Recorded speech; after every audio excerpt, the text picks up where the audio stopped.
저희 서울경제TV가 올해 개국 15주년을 맞이해 인구 위기 극복을 위한 해법을 찾아보는 특별기획 인구절벽 성장의 시계를 돌려라를 시작하도록 하겠습니다. 저출산 고착화로 노동인구 부족, 또 세수 감소, 노인 부양비 증가, 또 인구 감소로 인한 지방 소멸, 국가 경쟁력 감소 등 하나하나 나열하기 어려울 정도로 사회, 경제적 문제가 발생할 것으로 예측이 되고 있습니다. 더 나아가 저성장을 넘어 마이너스 성장의 악순환도 우려가 되는데요. 자, 그렇다면 해법은 없는 걸까요? 오늘 그 첫 순서로 저출산 위기에 빠진 우리 사회를 진단해 보도록 하겠습니다. 성나균 기자가 취재했습니다. 인구 위기가 심화하면서 우리 경제 기반이 흔들릴 수 있다는 우려의 목소리가 커지고 있습니다. 통계청에 따르면 2022년 3분기 기준 우리나라의 합계 출산율은 0.79명으로 통계 작성 이래 최저치를 기록했습니다. 이는 미국, 일본보다 낮은 수준으로 경제협력개발기구 회원국 가운데 합계 출산율이 1보다 낮은 국가는 한국뿐이라는 지적이 나옵니다. 일단은 1명 이하로 떨어진 지 5년이 됐고요.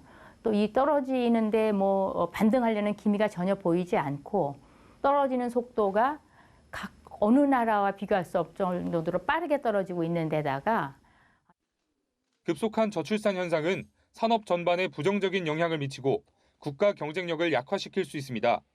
저출산으로 인해 산업 활동에 투입되는 노동력이 부족해지고 소비 인구가 줄어들면서 내수 시장 수요 또한 감소하기 때문입니다.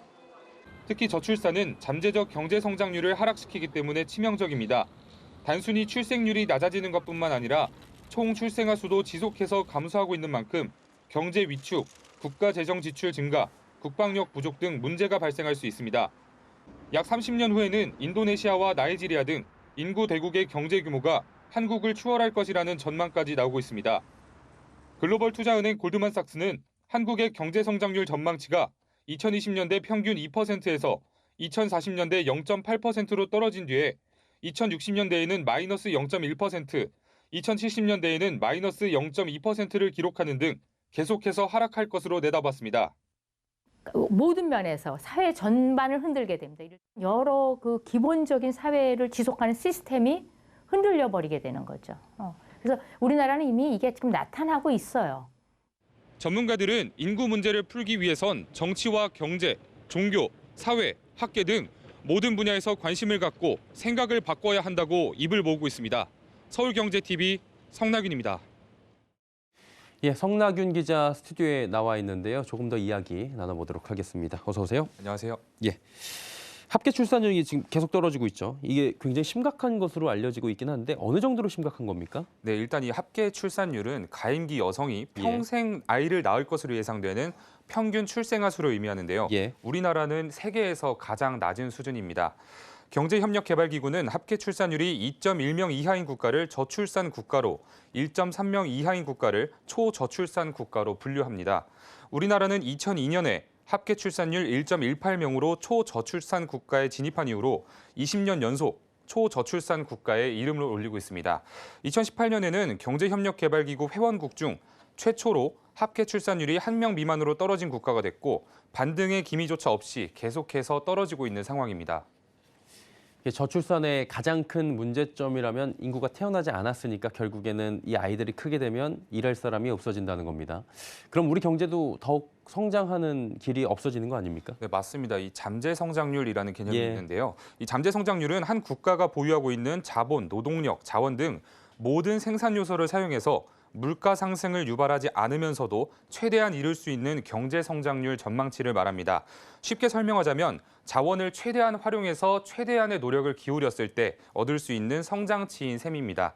OECD는 우리 잠재 성장률에 대해서 현 상황이 유지된다고 가정했을 때 올해 1.8%를 기록한 뒤 2033년에는 0%대에 진입하고 2047년부터 2060년까지 마이너스를 기록할 것으로 내다봤습니다. 한국금융연구원, 한국경제연구원 등도 우리 잠재 성장률이 향후 10년 내에 급속도로 하락할 것이라는 부정적인 전망을 내놨습니다. 이에 대응하기 위해서 노동시장, 교육 등 각 분야에서 구조적인 개혁이 시급하다는 목소리가 나오고 있습니다. 이러한 인구 급감에 따른 후폭풍이 굉장히 거세지는 모습이잖아요. 이 지방의 경우에는 사라지는 도시 소멸 이런 얘기도 나오고 있는데 지역의 위기감은 더 클 수밖에 없겠죠. 네, 그렇습니다. 이른바 이 지역 소멸 위기가 예. 코앞까지 닥친 상황에서 각 지역은 인구 양극화 해결을 위해서 각종 묘수들을 내놓고 있습니다.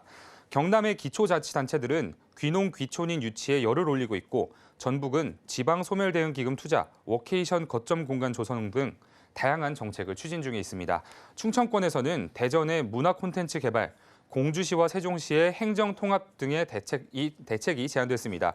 이 밖에도 지역의 지방자치단체들은 출산 장려 정책을 넘어선 새로운 해결 방안을 고안해내기 위해 역량을 집중하고 있는 모습입니다.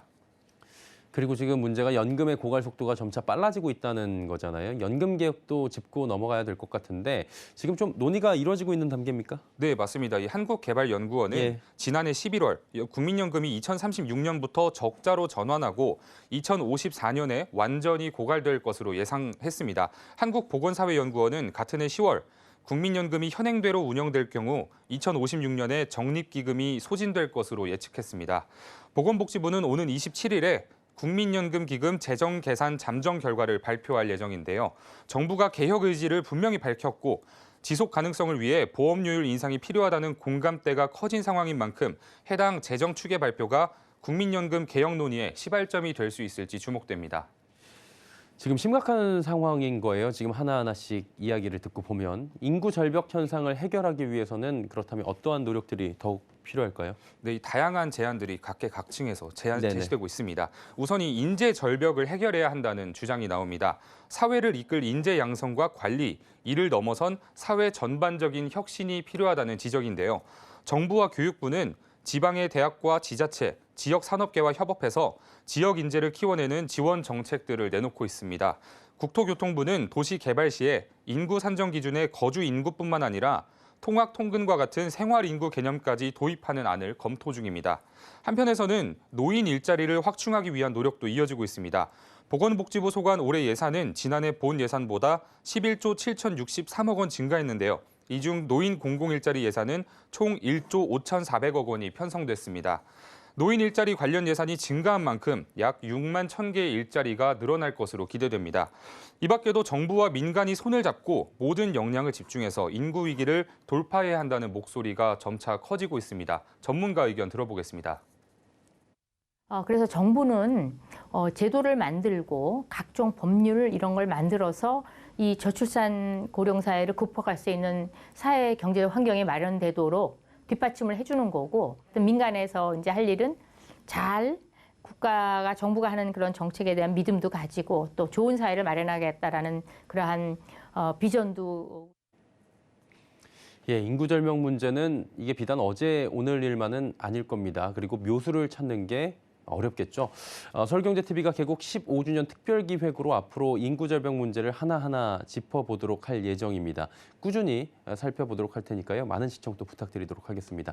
성나균 기자와 오늘은 함께했습니다. 고맙습니다. 감사합니다.